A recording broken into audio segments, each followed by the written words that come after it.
सिद्धेभ्यः ॐ नमः सिद्धेभ्यः ॐ नमः सिद्धेभ्यः नमो अरिहन्ताणं नमो सिद्धाणं नमो आयर्याणं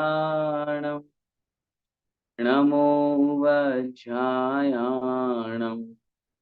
नमो लोये सव्यसागुणम्।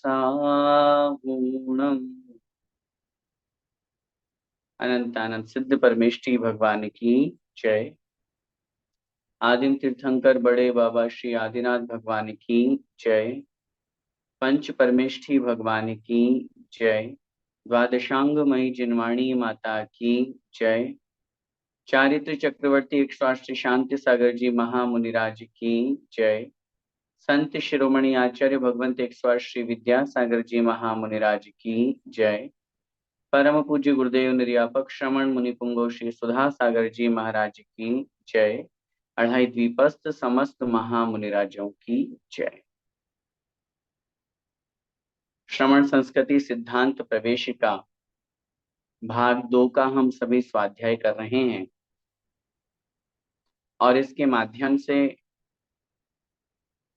चूंकि भाग 1 में हम श्रावकों की जो मुख्य कर्तव्य हैं या हमारे जीवन को जो बहुत सुंदर बनाने वाले जिन पापों से कषायों से बचने का हमें उपदेश आचार्य महाराज ने दिया, वही उसी क्रम में इस भाग 2 में हम हमारे श्रावक के जो षट आवश्यक हैं, 6 कर्तव्य हैं, हम गृहस्थ में रहते हुए किस प्रकार से अपने जीवन को बहुत सुंदर बना सकते हैं। संसार परिभ्रमण का जो मूल कारण है वो मिथ्यात्व है, उसको हमने यहाँ पर समझा और उसको छोड़ने का प्रयास किया। और उसी के साथ में जो मिथ्यात्व से विपरीत है अर्थात सम्यक दर्शन, उसके बारे में हमने जाना। आज की इस कक्षा को प्रारंभ करते समय या इस प्रारंभिक स्थिति में हमें यह इस बात को समझना है कि 2 मार्ग हमारे आचार्यों ने शास्त्रों में लिखे हैं, एक श्रमण मार्ग, एक श्रावक मार्ग। जहां पर मुनि महाराज पांचों पापों का त्याग करके रत्नत्रय का पालन करते हैं, सम्यक दर्शन, सम्यक ज्ञान और सम्यक चारित्र का, उस स्थिति का या उस मार्ग का नाम है श्रमण मार्ग।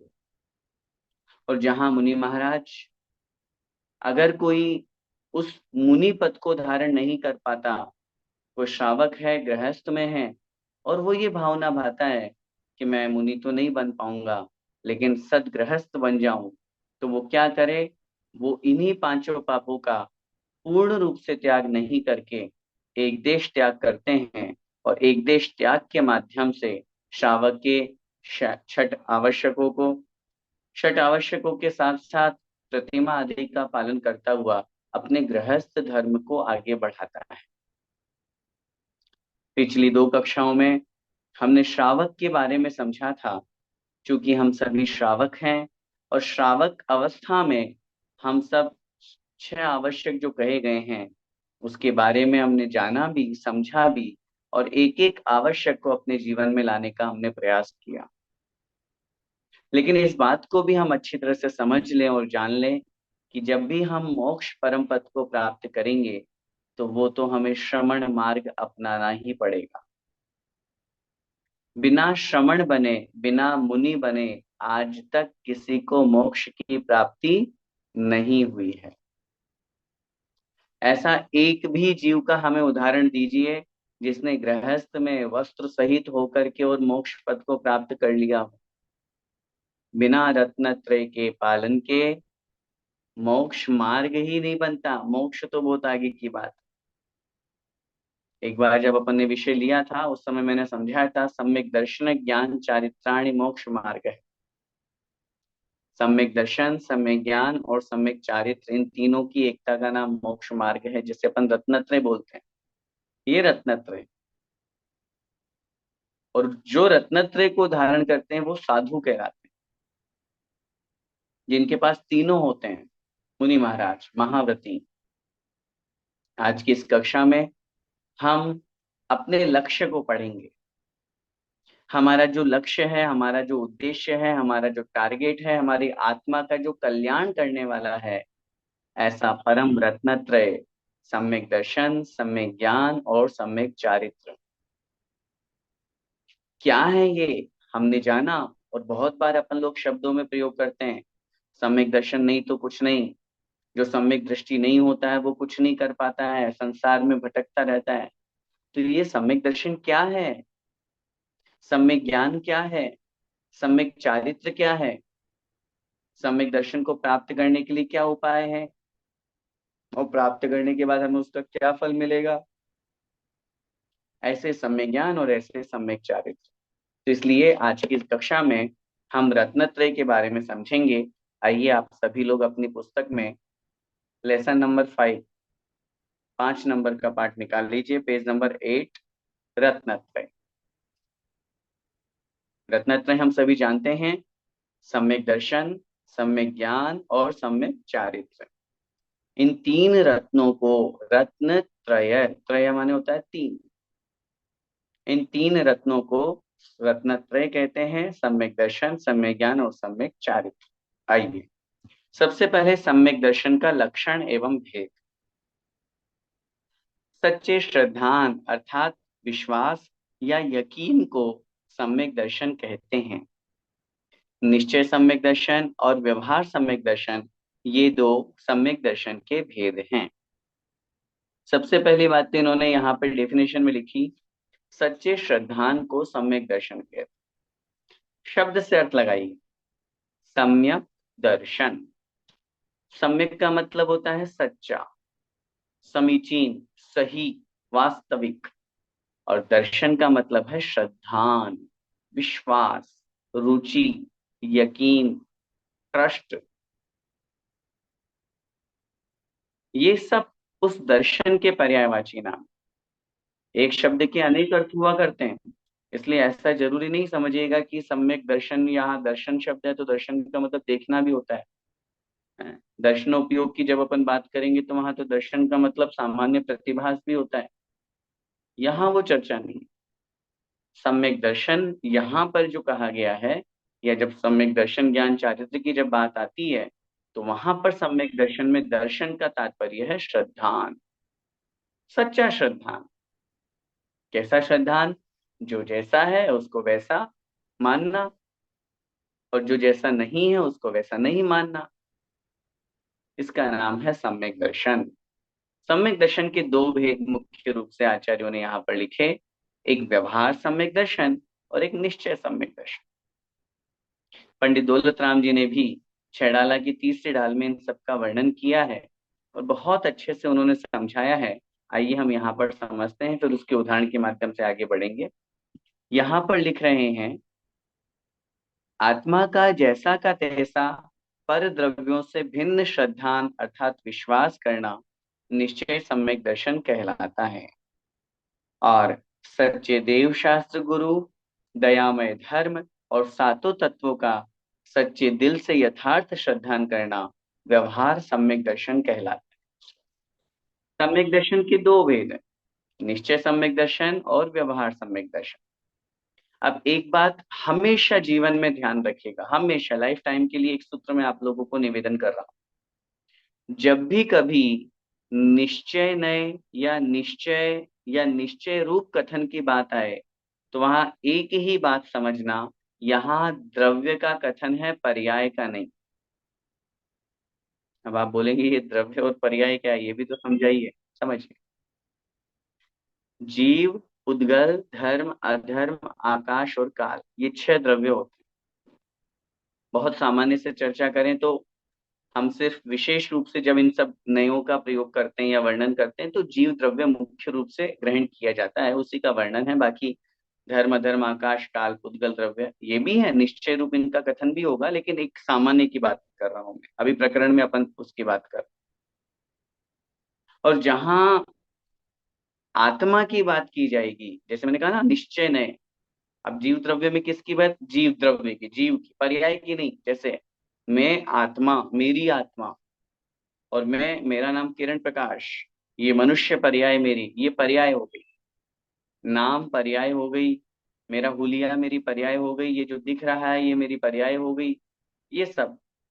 लेकिन जो शाश्वत है, अविनाशी है, उसका नाम है द्रव्य, आत्म द्रव्य, जीव द्रव्य। और जहां पर आत्मा का कथन होता है, जीव द्रव्य का कथन होता है, उसका नाम है निश्चय नय। बहुत सीधी सी सिंपल सी परिभाषा। और आगे बढ़े, निश्चय और व्यवहार की बात करेंगे तो निश्चय का मतलब अभेद। अभेद माने जहां कोई भेद नहीं होता, कोई डिफरेंस नहीं बताया जाता, कोई अंतर नहीं बताया जाता, कोई आपस में ये नहीं कहा जाता कि अच्छा ये ऐसा और ये ऐसा नहीं। एक ही स्वरूप जहां पर हो, उसका नाम है निश्चय। और जब व्यवहार की बात करेंगे, तो व्यवहार में जो पर्याय का आधार लेकर के, पर्याय का आश्रय लेकर के कथन करता है, मैं मनुष्य हूँ, मेरा नाम किरण प्रकाश है, मैं इस डिग्निटी का हूँ, ये सारा का सारा ये पर्याय का कथन। ऐसे ही जब अपन सम्यक दर्शन की बात करेंगे, तो सम्यक दर्शन माने सच्चा श्रद्धान करना। अब अपन निश्चय शब्द अगर अपन ने आगे जोड़ दिया, तो उसका मतलब क्या हो गया, निश्चय सम्यक दर्शन, अर्थात आत्मा का जैसा का तैसा श्रद्धान करने का नाम निश्चय सम्यक दर्शन। और उस आत्मा तक पहुंचने के लिए, उस आत्म तत्व तक पहुंचने के लिए, या उस निश्चय सम्यक दर्शन तक पहुंचने के लिए, देव शास्त्र गुरु का, दयामय धर्म का, इन सब पर श्रद्धान करने का नाम व्यवहार सम्यक दर्शन। क्योंकि उस निश्चय तक पहुंचाने में अगर कोई कार्यकारी और सहकारी है, तो उसका नाम है व्यवहार सम्यक दर्शन। व्यवहार सम्यक दर्शन को प्राप्त किए बिना निश्चय सम्यक दर्शन की प्राप्ति कभी नहीं हो सकती, तीन काल में नहीं हो सकती। आप सोचो कि मैं निश्चय पहले प्राप्त कर लूं, व्यवहार की जरूरत ही क्या है, नहीं। पहले व्यवहार सम्यक दर्शन होगा, उसके बाद निश्चय सम्यक दर्शन होगा। चौथे गुणस्थान में, चौथे गुणस्थान का नाम है अविरत सम्यक दृष्टि। किसी भी जीव को जब चौथा गुण स्थान प्राप्त होता है, सम्यक दर्शन की प्राप्ति होती है, तो वो जो सम्यक दर्शन उसे प्राप्त हुआ, वो कौन सा सम्यक दर्शन है, व्यवहार सम्यक दर्शन, निश्चय नहीं। निश्चय सम्यक दर्शन तो मुनि महाराजों के होता है। और वो निश्चय सम्यक दर्शन भी, अभी अपन आगे सम्यक ज्ञान की भी बात करेंगे और सम्यक चारित्र की भी बात करेंगे, तब अपन समझेंगे कि निश्चय सम्यक दर्शन, निश्चय सम्यक ज्ञान और निश्चय सम्यक चारित्र, ये तीनों एक ही हैं, अलग अलग है ही नहीं। ये तो कथन रूप आ रहा है कहने में, निश्चय सम्यक दर्शन, निश्चय सम्यक ज्ञान, निश्चय सम्यक चारित्र। नहीं तो अभी मैंने आपको क्या कहा, निश्चय जहाँ अभेद होता है, जहाँ एक स्वरूप होता है, वहां लिखा जाता है निश्चय सम्यक दर्शन, आत्मा का श्रद्धान करना, निश्चय सम्यक ज्ञान, आत्मा का ज्ञान करना, निश्चय सम्यक चारित्र, आत्मा में लवलीन होना। आत्मा ही है, आत्म स्वरूप में लीन होने का नाम ही निश्चय सम्यक दर्शन है, निश्चय सम्यक ज्ञान है, निश्चय सम्यक चारित्र। तो वो तीनों एक स्वरूप होंगे, वो कहाँ, परम समाधि में लीन। जो उत्कृष्ट चर्या के धारक हैं, शुद्धोपयोगी मुनि महाराज हैं, उनके हुआ करता है। और व्यवहार सम्यक दर्शन की जब अपन बात करते हैं, तो जो यहाँ पर कथन किया गया है, सच्चे देव शास्त्र गुरु पर, जीव दयामय धर्म पर, सात तत्वों पर सच्चे दिल से यथार्थ श्रद्धान करना। यहाँ अलग अलग व्यवहार की बात की जाए, अच्छा ये देव ऐसे होते हैं, देव का स्वरूप ऐसा होता है, पढ़ के आए ना अपन पहले, 18 दोषों से रहित जो होते हैं, वीतरागी सर्वज्ञ हितो, देव, देव का श्रद्धान कर। फिर शास्त्र का, अच्छा जिनवाणी का ऐसा स्वरूप होता है, ये पुस्तक जिनवाणी के रूप में आती है, किसको हम आगम कहें, जो जिनेन्द्र भगवान के द्वारा कथित है। अच्छा गुरु कैसे होते हैं, तो गुरु का स्वरूप, तो कहने का तात्पर्य है व्यवहार में अलग अलग संबंध बनेंगे, अलग अलग परिभाषा बनेगी, अलग अलग का आश्रय लिया जाएगा, अलग अलग को पूछा जाएगा, समझा जाएगा। निश्चय में नहीं होता ऐसा। निश्चय सम्यक दर्शन प्राप्त करने में व्यवहार साधन है। पंडित दौलत राम जी ने छैडाला की तीसरी ढाल में जहां व्यवहार सम्यक दर्शन का वर्णन प्रारंभ करना था, पहले उन्होंने निश्चय को समझाया। निश्चय सम्यक दर्शन की उन्होंने छंद लिखा। आप रूप को जान पनो सो सम्यक ज्ञान कला है, आप रूप में लीन रहे थे सम्यक चारित सोई। अब व्यवहार मोक्ष मग सुनिए, हेतु नियत को हुई। क्या लिखा उन्होंने? अब आगे व्यवहार मोक्ष मार्ग सुनिए, जो नियत का निश्चय रत्नत्रय का हेतु होता है। निश्चय मोक्ष मार्ग का हेतु है। हेतु माने कारण, साधन। व्यवहार जो है वो निश्चय तक पहुंचाने वाला है। जो लोग व्यवहार को हे बोलते हैं, व्यवहार झूठा है, व्यवहार असत्यार्थ है, व्यवहार व्यर्थ है, व्यवहार में हमें नहीं उलझना, ये पूजन आदि में क्या पड़ा हुआ है, क्या होता है, आत्मा की चर्चा करो, आत्म स्वरूप में लीन होने की बात करो, आत्मा के कल्याण की बात करो। मान लिए, बहुत सही कह रहे हैं आप। लेकिन ये तो जरा सोचिए कि उस निश्चय तक पहुंचने के लिए, उस लक्ष्य तक पहुंचने के लिए हमें व्यवहार को तो अपनाना पड़ेगा। बिना व्यवहार को अपनाए निश्चय तक नहीं पहुंचा जा सकता। बिना रास्ते को अपनाए क्या मंजिल तक पहुंच सकता है कोई? निश्चय नए मंजिल है, व्यवहार नए उस मंजिल तक पहुंचने का रास्ता है। रास्ते पर चले बिना मंजिल मिल जाएगी? हैं? नहीं नहीं, हम तो सीधे उड़ के चले जाएंगे। तो उड़ के भी जाओगे तो उड़ने का भी कोई मार्ग तो बनेगा। उड़ने का भी तो वायु मार्ग बनेगा। चलोगे तो चलने का मार्ग बनेगा, सड़क मार्ग, ट्रेन से जाओगे तो ट्रेन का मार्ग बनेगा। जिस प्रकार बिना राह के मंजिल की प्राप्ति नहीं होती, उस प्रकार बिना व्यवहार के निश्चय की प्राप्ति नहीं होती। निश्चय नए साध्य है तो व्यवहार नए साधन है। साधन कारण, निश्चय नए कार्य है तो व्यवहार नए कारण है। निश्चय नए जो है वो लक्ष्य है तो व्यवहार ने उसका हेतु है। इसलिए आचार्यों ने यहाँ दोनों नयों की अपेक्षा से कथन किया। अगर कोई एकांत में ये कहे, एकांत भाव से, नहीं निश्चय नहीं ही सच्चा है, मैं तो बस निश्चय सम्यक दर्शन की बात करूंगा, तो फिर आप अधूरे हो गए। फिर तो यहाँ आचार्य महाराज दो भेद ही क्यों करते? फिर दो भेद ही क्यों करते? फिर सीधा लिख देते कि आत्म तत्व का श्रद्धान करने का नाम सम्यक दर्शन है। फिर क्यों हमें देवशास्त्र गुरु समझा रहे हैं? क्यों हमें रत्नत्रय की बात करने की बात की जा रही है? क्यों हमें सात तत्वों पर श्रद्धान करना व्यवहार सम्यक दर्शन है, न कि निश्चय सम्यक दर्शन? आचार्य भगवंत उमा स्वामी महाराज ने जो सूत्र लिखा है, तत्वार्थ श्रद्धानम सम्यक दर्शनम, ये सम्यक दर्शन की डेफिनेशन कौन से नए की अपेक्षा है? व्यवहार नए की अपेक्षा। क्यों? सात तत्व आ रहे हैं अलग अलग, जीव, उद्गत जीव, अजीव, धर्म, अधर्म। जहां पर भेद होगा, जहां पर आत्मा के अलावा अन्य पर पदार्थ की बात की जाएगी, उसका नाम व्यवहार है। उसका नाम व्यवहार है। और उस आत्म तत्व तक पहुंचने के लिए हमें पहले बाहर को जानना बहुत जरूरी है। जब तक बाह्य को नहीं जानेंगे, अंतरंग को नहीं जान सकते। इसलिए यहाँ पर इस जिनवाणी के माध्यम से अपन समझ रहे हैं कि उस सम्यक दर्शन के जो दो भेद हैं, निश्चय नय और व्यवहार नय। एकांत से एक नय को ग्रहण नहीं करना, हमेशा जीवन में ध्यान रखना। और उस स्थिति को भी ध्यान रखना है कि पहले व्यवहार नहीं होता है फिर निश्चय नहीं होता है। क्योंकि कुछ लोग उल्टा बोलते हैं, उनकी दृष्टि में चौथे गुण स्थान में जो सम्यक दर्शन है वो निश्चय सम्यक दर्शन।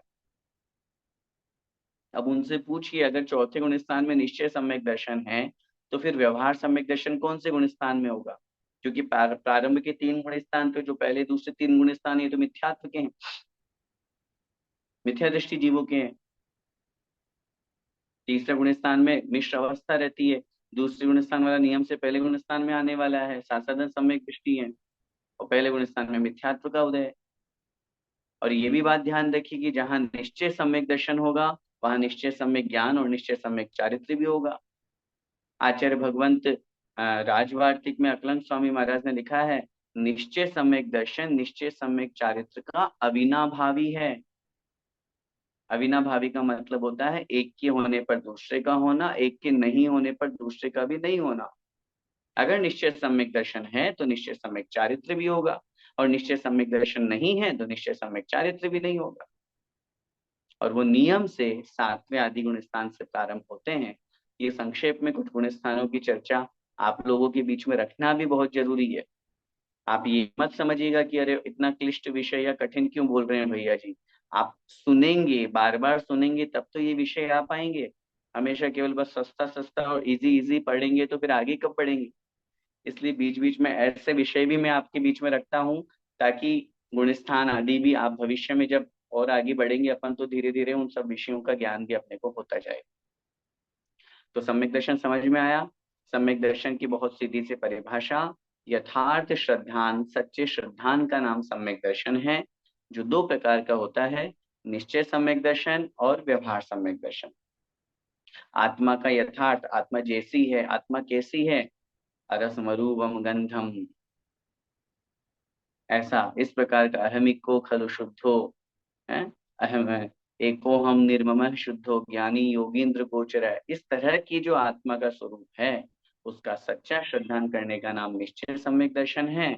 और जब व्यवहार की अपन बात करेंगे तो जहाँ पर देव शास्त्र गुरु सात तत्व नौ पदार्थ, जहाँ अहिंसा रूप धर्म की जहाँ पर बात की जाए, दया रूप धर्म की जहाँ पर बात की जाए, उस पर जो श्रद्धान करने की बात कही जाती है उसका नाम है व्यवहार सम्यक दर्शन। अब सम्यक दर्शन की उत्पत्ति और आवश्यकता क्या है, देखिए जरा। सम्यक दर्शन धर्म रूपी पेड़ की जड़ है। सम्यक दर्शन धर्म रूपी पेड़ की जड़ है।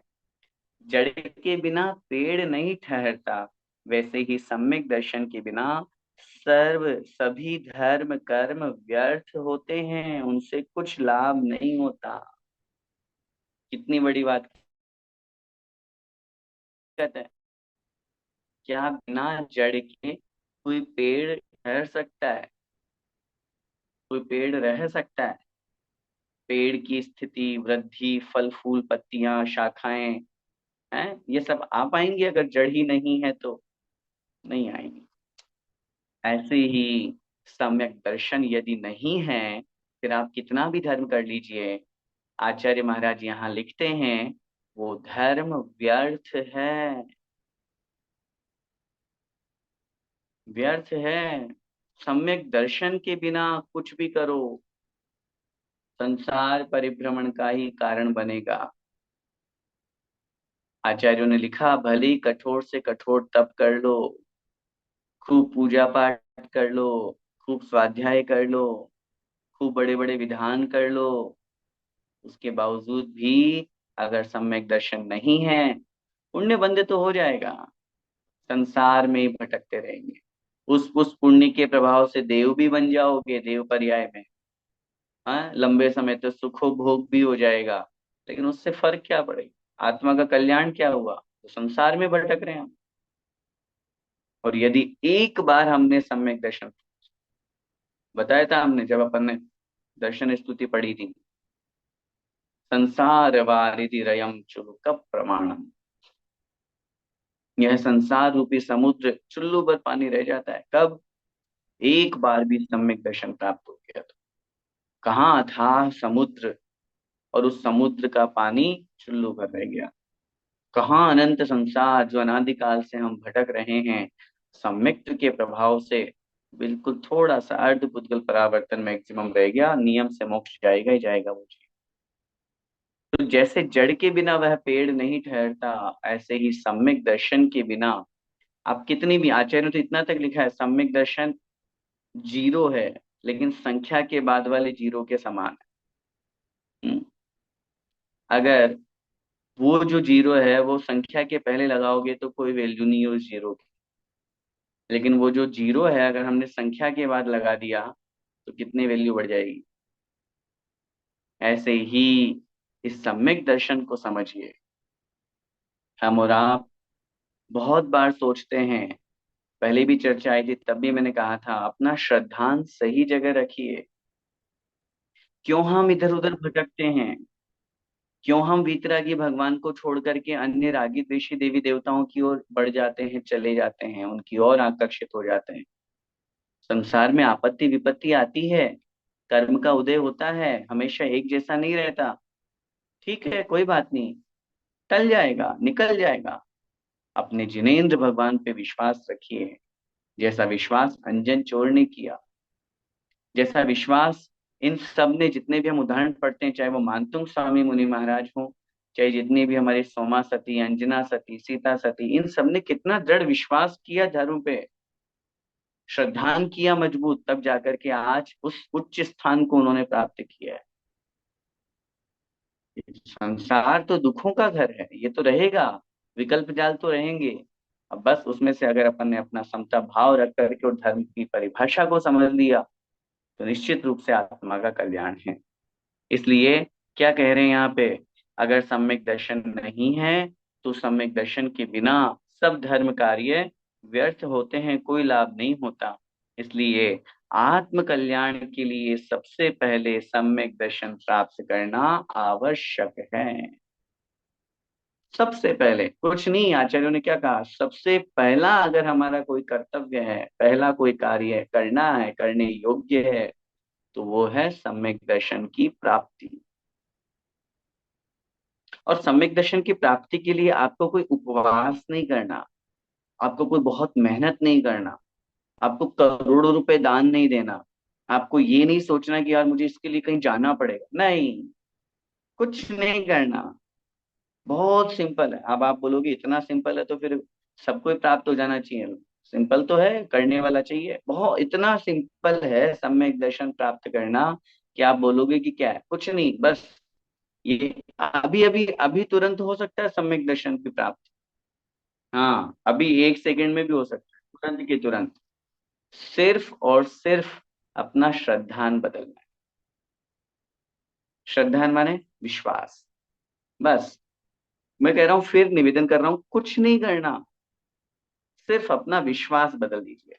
अपना विश्वास बदलने का तात्पर्य, जो सच्चे हैं, यथार्थ हैं, जो जैसे जिस रूप में हैं, उस रूप में उनको स्वीकार कर लीजिए। यही तो पढ़ा अभी अपन ने सम्यक दर्शन की परिभाषा।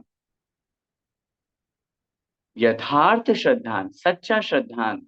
हम और आप क्या करते हैं संसार में? भयाशा स्नेह लोभाच्य कुदेवा गमलिंगी नाम प्रणामम विनियम चैव न कुरु शुद्ध दृष्ट। ये तो आचार्य समंत भद्र स्वामी महाराज ने रत्नगंडक शौकाचार्य में लिख दिया कि सम्यक दृष्टि नमस्कार नहीं करता है।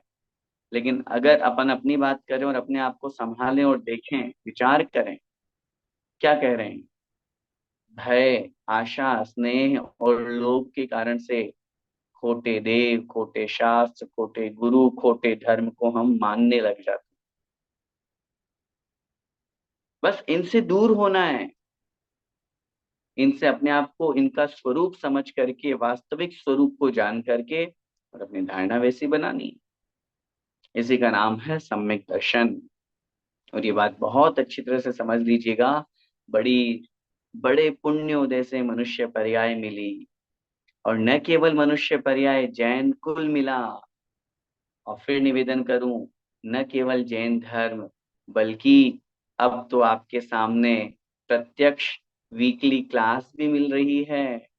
पुण्य के प्रभाव से अपने आप की आत्मा का कल्याण करना है, तो एक ही मार्ग है, सबसे पहले सम्यक दृष्टि बनिए। अपना श्रद्धान मजबूत, नहीं मुझे हिलाए कोई नहीं हिल सकता, मैं अपना मस्तक वीतरागी भगवान के अलावा, देव शास्त्र गुरु के अलावा, पंच परमेष्ठि के अलावा, नवदेवता के अलावा मैक्सिमम, बस कहीं नहीं झुकाऊंगा। धर्म रूप जहां पर, धर्म की स्थिति जहां बनेगी, धार्मिक स्थिति जहां बनेगी, वहां सच्चा श्रद्धान हो, मजबूत श्रद्धान हो। इसका नाम है सम्यक दर्शन। सम्यक दर्शन की महिमा क्या है? तो आचार्य महाराज यहाँ पर कह रहे हैं, देखो कितनी अच्छी महिमा। सम्यक्त्व के प्रभाव से क्या क्या होता है। जिस प्राणी को सम्यक दर्शन प्राप्त हो जाता है वह मरने के बाद स्वर्ग का देव या भोग भूमि में मनुष्य गति में उत्पन्न होता है, सम्यक्त के प्रभाव से। हाँ, आगे और बढ़ेंगे तो रत्नत्रय के प्रभाव से मोक्ष भी मिलता है, लेकिन अभी एक एक टॉपिक की चर्चा चल रही है ना, इसलिए कह रहे हैं कि सम्यक दर्शन के प्रभाव से, अकेले मात्र सम्यक दर्शन अगर किसी जीव को हुआ है तो फिर वो जीव संसार में इधर उधर नहीं भटकेगा, कहाँ जाएगा? देव पर्याय। और सम्यक दर्शन के साथ यदि कोई मरण को प्राप्त होता है तब तो नियम से वो वैमानिक देव ही बनता है, नियम से। और अगर सम्यक दर्शन के साथ उसने आयु बंद कर लिया तो भी वैमानिक देवों की आयु का ही बंद होता है। चार प्रकार के देव होते हैं ना, भवनवासी, व्यंतर, ज्योतिषी और वैमानिक। वैमानिक जो अच्छे देव माने जाते हैं, उत्कृष्ट देव माने जाते हैं, 16 स्वर्गों में, 9 ग्रेवियकों में, 9 अदृश्य, 5 अनुत्तरों में होते हैं ये वैमानिक देव। तो सम्यक दर्शन, अच्छा, और कदाचित अगर उसने पहले मनुष्य आयु का बंद कर लिया फिर बाद में सम्यक दर्शन प्राप्त किया तो सम्यक के प्रभाव से फिर वो भोग भूमि का मनुष्य बनता है, भोग भूमि का। हाँ, भोग भूमि में क्या होता है, क्या है ये भोग भूमि? भोग भूमि की व्यवस्था में ऐसा समझना चाहिए कि जहां पर उस मनुष्य को कोई कर्म नहीं करना पड़ता। हम और आपको तो घर चलाने के लिए, पालन पोषण करने के लिए, कुछ भी करने के लिए कितनी मेहनत करनी पड़ती है। हम्म, कितना कर्म करना पड़ता है। लेकिन भोग भूमि में 10 प्रकार के कल्प वृक्ष हैं, भूषणांग, भोजनांग, पानांग, तुर्यांग, इस तरह के। उन सब से वो सब सामग्री प्राप्त करते हैं। भोजन लेना है तो भोजनांग जाति के हैं, कोई पेय पदार्थ लेना है तो पानांग जाति के कल्प वृक्ष के सामने जाकर के और वो अपना निवेदन करते हैं और वो वस्तु प्राप्त हो जाती है। ये भोग भूमि की वस्तु। तो सम्यक्त के प्रभाव से देखिए कितना अच्छा उसको बेनिफिट हुआ है। सम्यक्त के प्रभाव से वो भोग भूमि में और देवों में उत्पन्न होता है। क्या कह रहे हैं, स्त्री नहीं होता, क्योंकि स्त्री पर्याय से मुक्ति नहीं होती, स्त्री पर्याय से महाव्रतों को अंगीकार नहीं किया जाता। इस अपेक्षा से यहाँ पर ये कथन किया गया है। और फिर पहले नरक को छोड़ करके अन्य 6 नरकों में नहीं जाता। हाँ, नरक में तो कोई नहीं जाना चाहता, तो नहीं जाना चाहते तो सम्यक दर्शन स्वीकार करें। और पहले नरक का भी कथन इसलिए है क्योंकि अगर उसने पहले नरकायु का बंद कर लिया पहले ही और फिर बाद में सम्यक दर्शन प्राप्त किया है तो सम्यक के प्रभाव से उसकी जो आयु है उसका अपकर्षण हो जाता है, माने कम हो जाती है और वो पहले नरक तक आ जाती है। तो बस वो पहले नरक तक जा सकता है। जैसे राजा श्रेणिक का उदाहरण, राजा श्रेणिक ने पहले 33 सागर की आयु का बंद किया था जब उसने यशोधर मुनि महाराज के गले में मरा हुआ सर्प डाला। और बाद में जब सम्यक दर्शन प्राप्त किया तो वो ही 33 सागर की आयु, 7वें नरक की आयु घट करके, कम हो करके मात्र पहले नरक की 84,000 वर्ष की आयु रह गई, ओनली। अब आप बोलोगे 84,000 को भी आप ओनली बोल रहे हो, हाँ, कहाँ 33 सागर, कहाँ 84,000? एक सागर असंख्यात पल्लियों का होता है और एक पल्य असंख्यात वर्षों का होता है। मतलब यूं समझ लीजिए कि उसके आगे तो वो minus point point point point point कुछ भी नहीं है, इतना है, 0.0005, इस तरह से है। इसलिए पहले नरक को छोड़ करके अन्य 6 नरकों में नहीं जाता, भवनत्रिक में उत्पन्न नहीं होता। भवनत्रिक का मतलब क्या होता है? भवनत्रिक, भवनवासी, व्यंतर और ज्योतिषी। अभी हमने बताया ना 4 प्रकार के देव होते हैं, भवनवासी, व्यंतर, ज्योतिषी और वैमानिक। इनमें से वैमानिक को उत्कृष्ट जाति के देव माना जाता है और भवनवासी, व्यंतर, ज्योतिषी इन 3 को निम्न जाति के देव। इसलिए भवनत्रिक में जन्म नहीं होता और स्थावर में जन्म नहीं लेता। पढ़ के आए ना अपन पहले वाले चैप्टर में, स्थावर पृथ्वी का एक, जल का एक, अग्नि का एक, वायु का एक, वनस्पति का एक, है ना, एक इंद्रिय जीव, ये स्थावर कहलाते हैं। विकलत्रय में जन्म नहीं लेता। विकलत्रय का मतलब 2 इंद्रिय, 3 इंद्रिय, 4 इंद्रिय और पंचेंद्रिय, सॉरी सॉरी सॉरी, 2 इंद्रिय, 3 इंद्रिय और 4 इंद्रिय। इन 3 तरह के जीवों को कहते हैं विकलत्रय। इनमें जन्म नहीं लेता। अब देखो, 1 इंद्रिय में नहीं जा रहा, 2 इंद्रिय, 3 इंद्रिय, 4 इंद्रिय में नहीं जा रहा, मतलब पंचेंद्रिय बनता है पूरा वो। मक्खी मच्छर टिड्डी भौरा ये नहीं बनता, जो पहले पढ़ के आए अपन। पशु में जन्म नहीं लेता। हाँ, तिर्यंच पर्याय को प्राप्त नहीं होता। सम्यक दृष्टि तिर्यंच नहीं बनता, हमेशा ध्यान रखिएगा, कभी नहीं बनता। हाँ, अगर उसने पहले तिर्यंच आयु का बंद कर लिया हो, फिर बाद में सम्यक दर्शन प्राप्त किया हो, तो फिर वो भोग भूमि का तिर्यंच बनेगा, कर्म भूमि का नहीं बनता। आगे कह रहे हैं नपुंसक नहीं होता, नपुंसक पर्याय में जन्म नहीं लेता। आगे कह रहे हैं अल्प आयु नहीं होता, और साथ में गरीब, हीनांग, पक्षी और नीच कुली भी नहीं होता।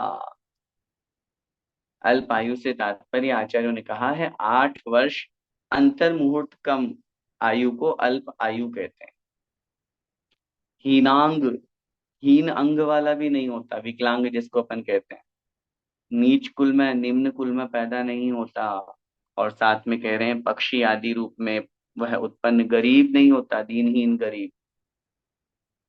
ये सब किसकी महिमा है? सम्यक्त की महिमा है। पंडित दौलत राम जी ने भी लिखा है, बड़े बड़े महान आचार्यों ने भी लिखा है, रत्नगर शाउकाचार्य में भी इसकी महिमा गाई है।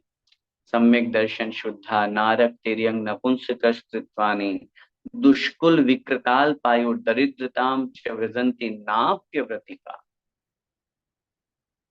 अव्रति होने के बावजूद भी उसने तो अभी एक व्रत भी अंगीकार नहीं किया, उसके बावजूद भी उसके अंदर ये भावना सम्यक दर्शन के प्रभाव से इन इन पर्यायों में जन्म नहीं लेता वो।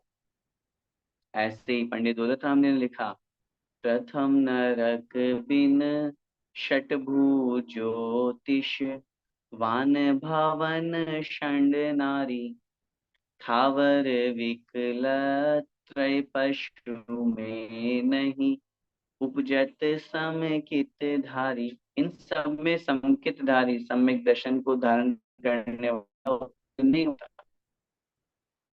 ये जो भाव है, ये जो महिमा है, ये इसकी है, सम्यक दर्शन की महिमा।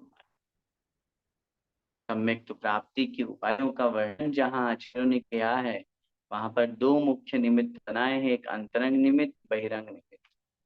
अंतरंग निमित्त तो सबका समान है, चाहे वो पशु हो, चाहे नारकी हो, चाहे देव हो, चाहे मनुष्य हो।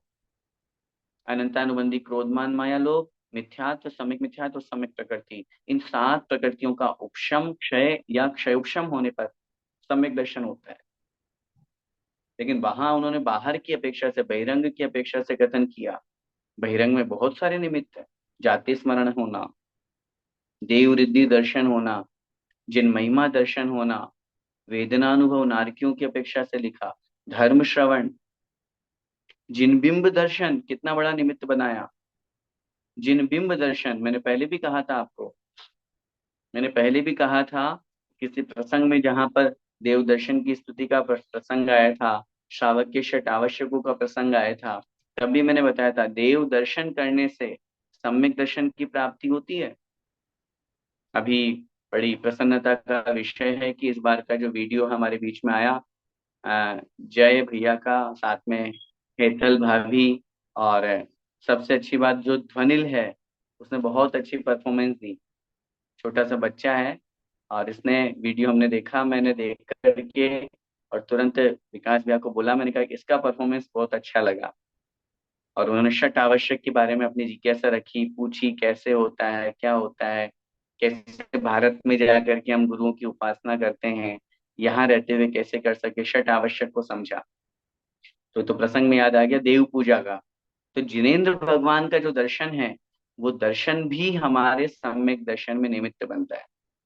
और जब जिनेन्द्र भगवान का दर्शन निमित्त, तो ये मत समझना कि गुरु उपासना निमित्त नहीं है। हाँ, गुरुओं की उपासना करने से, अब आपको बताऊं मैं, गुरुओं की उपासना करने से क्षायिक सम्यक दर्शन, और न केवल क्षायिक सम्यक दर्शन, बल्कि तीर्थंकर प्रकृति का भी बंद हो जाता है। इसलिए ये तो महत्वपूर्ण है। साक्षात गुरुओं के दर्शन, मुनि महाराजों के दर्शन करने से, उपासना करने से सम्यक दर्शन की प्राप्ति है। पिछली बार में या कहीं पर एक प्रश्न आया था, जब भी मैंने उत्तर दिया था, क्यों समझते हो कि ये 6 आवश्यक सिर्फ बाहरी क्रिया है? कहाँ लिखा है?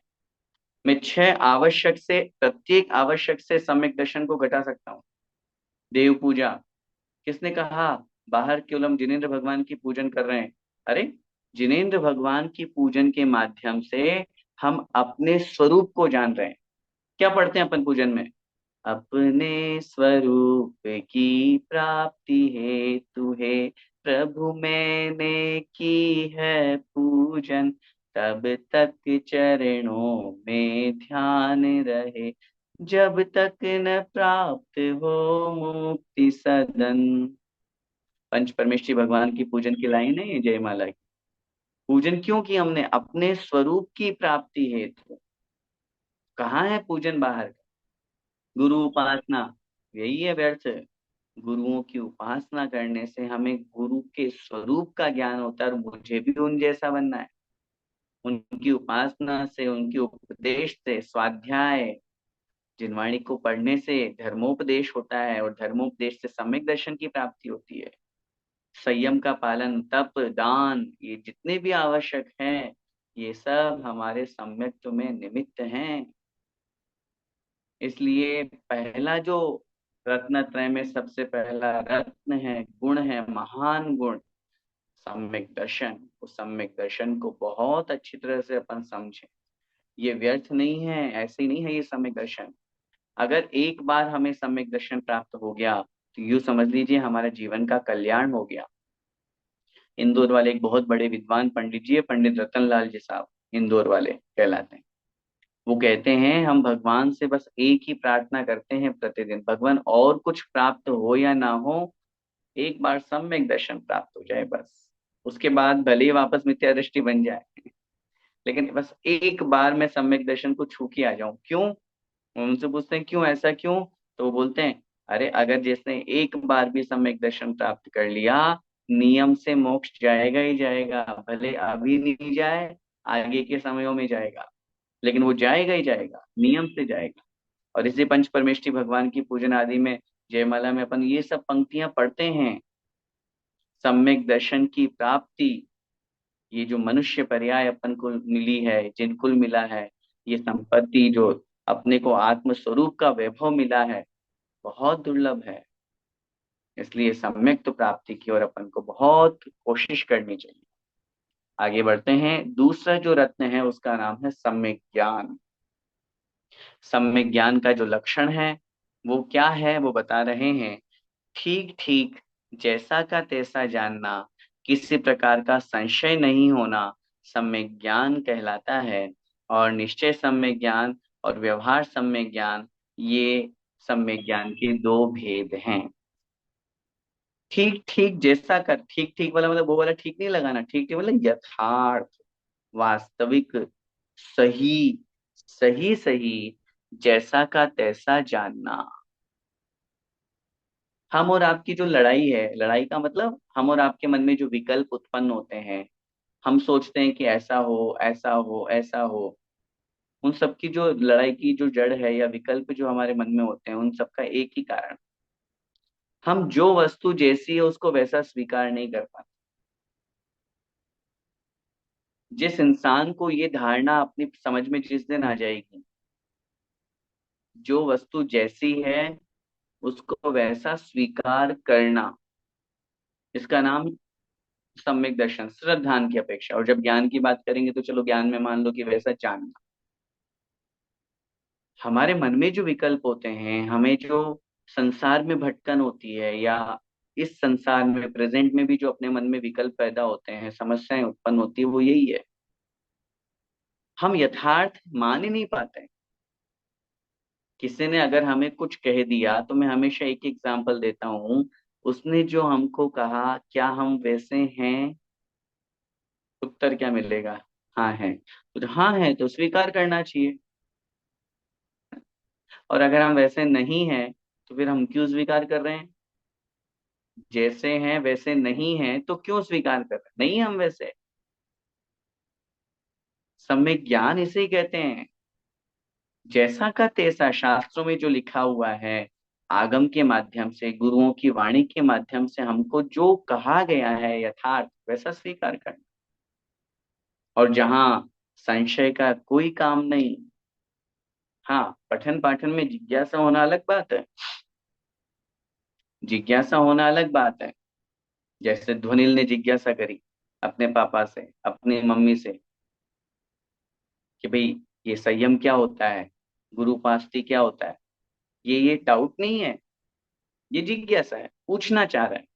वो कोई आपत्ति नहीं है। लेकिन हाँ, पढ़ते पढ़ते या स्वाध्याय करते या प्रवचन सुनते या क्लास पढ़ते, अरे यार पता नहीं ये होता है भी कि नहीं होता है, बोल तो रहे हैं ये, मुझे तो नहीं लगता। तो ये जो डाउटफुल सिचुएशंस होती है, ये सब संशय के अंतर्गत आती है। तो जहाँ संशय नहीं होता है वह सम्यक ज्ञान कहलाता है। और वही बात यहाँ वापस में रिपीट करूंगा, जहाँ आत्म तत्व का ज्ञान हुआ उसका नाम है निश्चय सम्यक ज्ञान। और जहाँ आत्म तत्व तक पहुंचाने वाले सात तत्वों का, नौ पदार्थों का, देव शास्त्र गुरुओं का, जिनवाणी के पठन पाठन का, इनका ज्ञान हुआ, इसका नाम है व्यवहार सम्यक ज्ञान। अब आप स्वयं खुद बताइए कि उस निश्चय तक पहुंचने के लिए हमें व्यवहार का सहारा तो लेना ही पड़ेगा। क्या बिना व्यवहार का सहारा लिए, क्या बिना व्यवहार को अपनाए हम निश्चय तक पहुंच जाएंगे? आचार्य प्रवर कुंद कुंद स्वामी महाराज भगवान समय सार जी ग्रंथ राज में बहुत स्पष्ट लिख रहे हैं। उन्होंने उदाहरण देते हुए लिखा, जिस प्रकार कोई अनाड़ी है, उस अनाड़ी को समझाने के लिए हमें उसकी भाषा में उसको समझाना पड़ेगा। जब वो समझ जाएगा तो फिर उसको अच्छी सही भाषा में समझाएंगे। ऐसे ही अभी जो धर्म मार्ग में लगे हैं, लग रहे हैं, लगना चाहते हैं, उन सबको अभी स्टार्टिंग है, व्यवहार से ही समझाना पड़ेगा। आप पहले ही दिन निश्चय निश्चय आत्मा आत्मा की बातें करोगे तो वो बोलेगा ये तो है ही नहीं, कहाँ है। वो विश्वास ही नहीं कर पाएगा। जो वस्तु तक उसे पहुंचाना है, पहले जो दिख रहा है उस तक पहुंचाइए, पर्याय के उदाहरण देकर के समझाइए, फिर जब वो उसमें समझ जाए फिर उसको धीरे से आगे बढ़ाइए। अब भैया इनमें कुछ नहीं पड़ा पर्याय में, अब द्रव्य की तरफ आगे बढ़ो, ऐसा भाव। तो कहने का तात्पर्य वही बात यहाँ कह रहे हैं। इसीलिए नीचे आगे लिख रहे हैं, आत्मा का आत्मा को जैसा का तैसा पर द्रव्यों से भिन्न जानना। देखो कितनी बड़ी बात, तो महत्वपूर्ण यहाँ पर एक शब्द का प्रयोग पिछले सम्यक दर्शन के निश्चय में भी उन्होंने किया था, पर द्रव्यों से भिन्न। मेरी आत्मा का स्वरूप क्या है? हम्म अन्य पर पदार्थों का, अन्य द्रव्यों का जो स्वरूप है, मेरी आत्मा का स्वरूप तो उससे भिन्न है। आत्मा का स्वरूप अलग है, इनका स्वरूप अलग है। जब ये दोनों का स्वरूप अलग है तो ये मैं कैसे हो सकता हूँ और मैं ये कैसे हो सकता हूँ? ये प्रश्न हम अपने आप से करें। जब मेरा स्वरूप ज्ञान दर्शन है और जो दिख रहा है वो पुद्गल है और पुद्गल का स्वरूप रूप रसगंध स्पर्श है, जब दोनों का स्वरूप ही मेल नहीं खा रहा है, दोनों स्वरूप अलग अलग है, तो फिर ये दोनों एक कैसे हो सकते हैं? इसी का नाम सम्यक दर्शन है, जहां भेद विज्ञान हो गया, समझ में आ गया आत्मा अलग शरीर अलग। भले ही अभी ये मिली जुली पर्याय है, भले अभी ये एक पर्याय हमको दिख रही है, लेकिन है दोनों अलग अलग। तो इस तरह का जो यथार्थ पर द्रव्य से भिन्न जहां ज्ञान होता है, जानना होता है, उसको हम कहते हैं निश्चय सम्यक ज्ञान। और उस निश्चय सम्यक ज्ञान तक जो हमें पहुंचाने वाला है, पहुंचा रहा है या पहुंचाने के लिए कार्यकारी है, ऐसे पदार्थों के स्वरूप को ठीक ठीक जैसा का तैसा जानना, उसमें किसी प्रकार का संशय नहीं करना, इसका नाम व्यवहार सम्यक ज्ञान है। उस व्यवहार सम्य ज्ञान को मतलब अपन किसके माध्यम से, पठन पाठन के माध्यम से, स्वाध्याय के माध्यम से, उपदेश के माध्यम से स्वीकार कर सकते, और उसी के माध्यम से फिर हम आगे बढ़ करके और निश्चय सम्य ज्ञान तक पहुंचते हैं। लेकिन एक बार फिर मैं कहना चाहूंगा कि उस निश्चय सम्य ज्ञान और निश्चय सम्यक दर्शन में कोई अंतर नहीं। अब आप कहोगे कोई अंतर नहीं है तो फिर दो अलग अलग शब्द क्यों कहे हैं? हमें समझाने के लिए। जहां तीनों अलग अलग की बात करेंगे ना, सम्यक दर्शन, सम्यक ज्ञान और सम्यक चारित्र, तीनों अलग अलग जहां होंगे, वहां भेद रूप कथन होगा, वहां व्यवहार रूप कथन होगा। और जहां तीनों एक होंगे, एक स्वरूप में होंगे, आत्म स्वरूप में होंगे, वहां निश्चय रूप कथन होगा। आचार्य भगवान कुंद कुंद स्वामी महाराज की गाथा में आप लोगों के बीच में कहूंगा, उसमें उन्होंने कहा, दंसण नाण चरिताणी सेविदवाणी साहुणाणि चम ताणि पुण्य जान तिन्निवि अपाणम चेव निश्चय।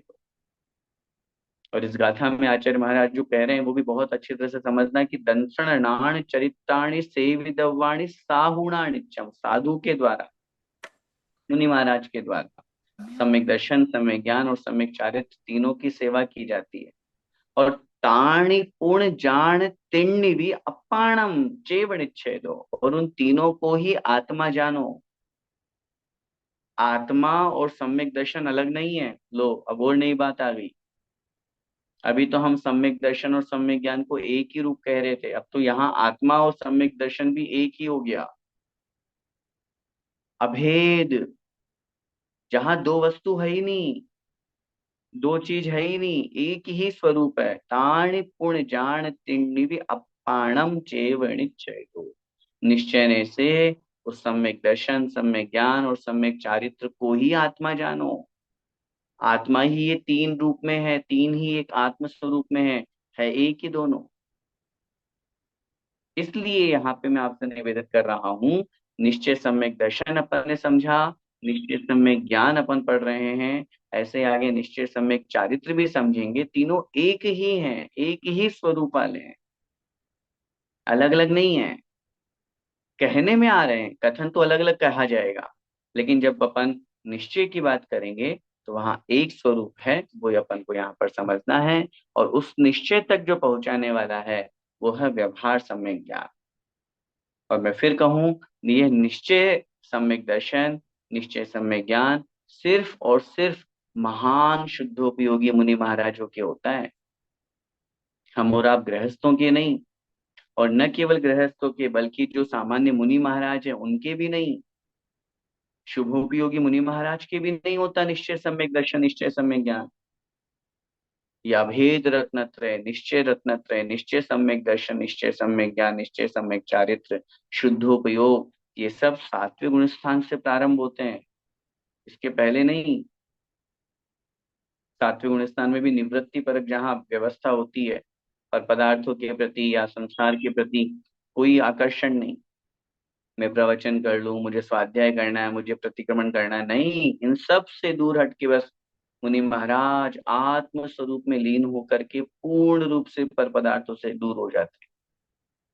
तब उस स्थिति में ये निश्चय सम्यक ज्ञान की अवस्था बनती है। अब उस निश्चय सम्यक ज्ञान तक पहुंचने के लिए हमें शास्त्रों का सहारा लेना पड़ता है, हमें उपदेश का सहारा लेना पड़ता है, हमें प्रवचन पढ़ने का, सुनने का, उपदेश को ग्रहण करने का, स्वाध्याय करने का, पठन पाठन का, इन सब का सहारा लेना होता है। और उसी के माध्यम से हमारा सम्यक ज्ञान मजबूत होता है। सम्यक ज्ञान की उत्पत्ति और उसकी आवश्यकता क्या है? तो लिख रहे हैं, सम्यक ज्ञान होने के पहले सारा का सारा ज्ञान मिथ्या होता है। जितना भी सम्यक ज्ञान है, तो सम्यक दर्शन, सम्यक ज्ञान होने पर, सॉरी हाँ, सम्यक ज्ञान होने के पहले जो ज्ञान मिथ्या होता है, सम्यक दर्शन होने पर वही ज्ञान सम्यक ज्ञान कहलाने लगता है। अर्थात सबसे महत्वपूर्ण बात है, सम्यक ज्ञान कब होगा? जब सम्यक दर्शन होगा। सम्यक दर्शन से ही सम्यक ज्ञान होता है, बिना सम्यक दर्शन के सम्यक ज्ञान नहीं होता। अब और विशेष बात आप सुन लीजिए, सम्यक ज्ञान प्राप्त करने की आवश्यकता नहीं है, सम्यक दर्शन प्राप्त कीजिए, सम्यक ज्ञान मुफ्त में मिलेगा।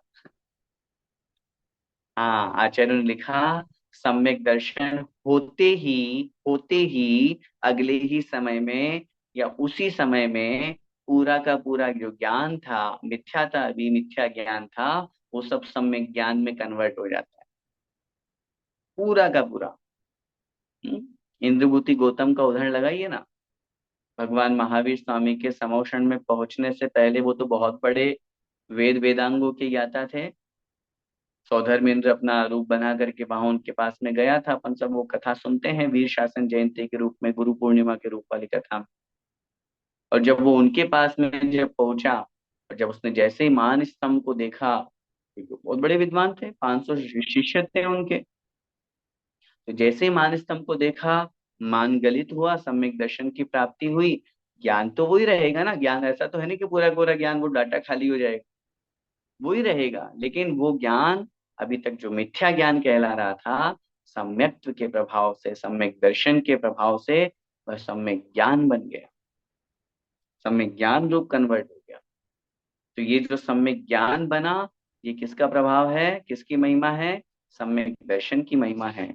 और उसी सम्यक ज्ञान के लिए आगे लिख रहे हैं, सम्यक ज्ञान से ये आत्मज्ञान, और आत्मज्ञान के साथ केवल ज्ञान प्राप्त होता है। बिना सम्यक ज्ञान के आत्मज्ञान भी नहीं हो सकता। बिना सम्यक ज्ञान के हम केवल ज्ञान की प्राप्ति भी नहीं कर सकते। इसलिए सम्यक दर्शन, अब देखिए हाँ, वो सम्यक ज्ञान कैसे प्राप्त हुआ, सम्यक दर्शन से प्राप्त हुआ। तो सम्यक दर्शन से प्राप्त हुआ है, तो सम्यक दर्शन को धारण करना चाहिए। समय आपका हो रहा है, इसलिए आगे का जो सम्यक ज्ञान का प्रकरण है, और आगे फिर सम्यक चारित्र को भी अपन समझेंगे अगली कक्षा में। अभी अपन को ये समझना है बहुत अच्छी तरह से, सम्यक ज्ञान को प्राप्त करना है तो उसके पहले हमें सम्यक दर्शन को प्राप्त करना है। क्योंकि सम्यक ज्ञान से आत्मज्ञान होना है, और आत्मज्ञान से केवल ज्ञान होना है। तो केवल ज्ञान प्राप्त करने के लिए आत्मज्ञान, आत्मज्ञान प्राप्त करने के लिए सम्यक ज्ञान, और सम्यक ज्ञान प्राप्त करने के लिए सम्यक दर्शन, और सम्यक दर्शन प्राप्त करने के लिए कुछ नहीं करना, सच्चे देव शास्त्र गुरु पर श्रद्धान करके मिथ्या देवी देवताओं से वास्ता छोड़ दो। व्यवहार सम्यक दर्शन भी अगर हमारे जीवन में आ गया, तो ये समझ लीजिए कि हमारे जीवन का कल्याण हो गया। उस स्वरूप को बहुत अच्छी तरह से समझें, वीतरागी देव को माने। अन्य जो रागी द्वेष देवी देवता हैं, या खोटे देवी देवता हैं, अन्य खोटे धर्म हैं, खोटे शास्त्र हैं, उन सब पर हमारा श्रद्धा नहीं हो। चाहे हमें कोई कितना भी लोभ दे, कितना भी हमें डर दिखाए, हमारा श्रद्धान बिल्कुल मजबूत होना चाहिए। और जिस इंसान का जीवन बिन पैंदी की लोथी की तरह होता है, कभी इधर लुढ़के, कभी इधर लुढ़के, कभी इधर लुढ़के, उसकी कोई वैल्यू नहीं है। हम जहाँ बैठ जाएं वहां हमारी वैल्यू हो, वहां लोग हमारा सम्मान करें, हमारी बात की इज्जत हो, हमारे वचनों का प्रभाव हो, हमारा श्रद्धान मजबूत हो, हम जिस पर विश्वास करें वो सच्चा देव हो, ऐसा जहां पर होता है वहां सम्यक दर्शन होता है। हम सब उस महान सम्यक दर्शन को प्राप्त करके सम्यक ज्ञान को प्राप्त करें, और सम्यक ज्ञान के माध्यम से आत्मज्ञान स्वरूप केवल ज्ञान को प्राप्त करें। इसी मंगलमय भावना के साथ बोले द्वादशांग जिनवाणी माता की जय।